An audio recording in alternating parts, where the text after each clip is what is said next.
गुयांशन गुलिन को पूछता है, गुलिन क्या शाओबाई तुम्हारा लवर है? मुझे ये क्यों नहीं पता कि तुम किसी से प्यार करते हो। गुलिन कहता है, चलिए पॉइंट पे आते हैं। आप शायद मुझसे ये एडवाइस मांग रहे हैं ना कि अपने लवर के साथ कैसे अच्छे से रहते हैं, लेकिन आप ना चलते फिरते टाइम बॉम्ब हो। सिर्फ थोड़ी थोड़ी चीजें करके आप ब्रदर नान को नहीं पा सकते। गुयांशन कहता है, हम तो कभी कभी ही इस तरह से अकेले बात करते हैं। हमारे बीच एम्बेरसमेंट खत्म करने के लिए ही मैं तुमसे बात कर रहा हूँ। गुलिन कहता है, जब आप ऐसी बातें करते हैं तब ये और ज्यादा एम्बेरसिंग लगता है। अगर आप ऑनेस्टली नहीं बताएंगे तो मुझे नहीं लगता कि आप अपनी पूरी लाइफ ब्रदर नान को पा सकेंगे।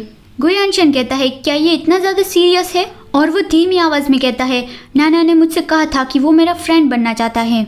गुलिन कहता है, क्या आपको लगता है कि आपने पियानो रिपेयर कर दिया और आपने उसके लिए कुछ फ्लावर्स भेजे तो ब्रदर नाना आपको माफ कर देंगे? ब्रदर नान ने अपनी लाइफ में कितना कुछ सहन किया है। आपको लगता है कि इतनी सी चीजें करने से वो ये सब कुछ भूल जाएंगे?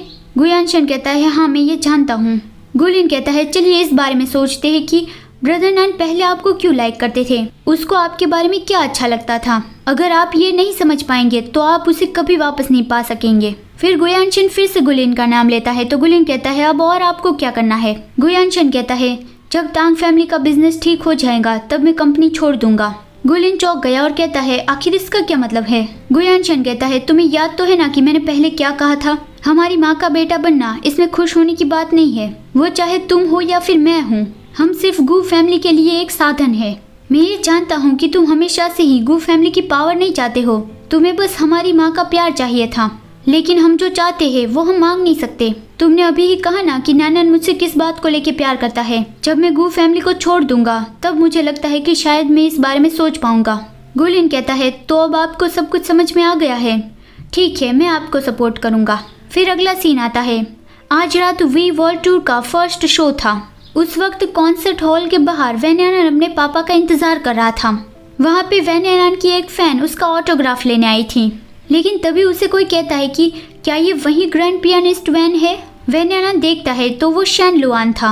शैन लुआन कहता है, एक बहुत बड़ा स्टार यहाँ पे ऐसे ही खड़ा है, क्या तुम्हें डर नहीं है कि पपराजी तुम्हारी फोटोग्राफ ले लेंगे?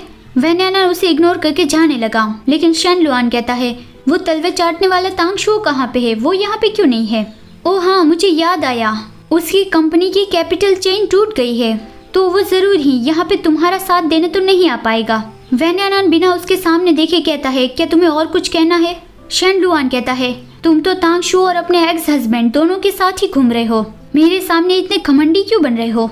वैन्यानान उसकी ओर देख के कहता है, मैं घमंडी बनने का प्रिटेंड कर रहा हूँ, लेकिन क्या मैं इसकी वजह से तुम्हारे रास्ते में आया?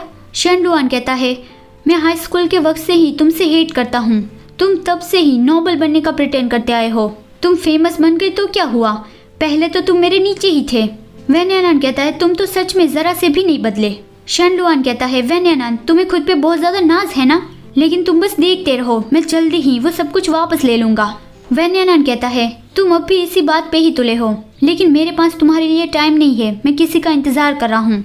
शैन लुआन उसे गुस्से से गालियां देने लगा।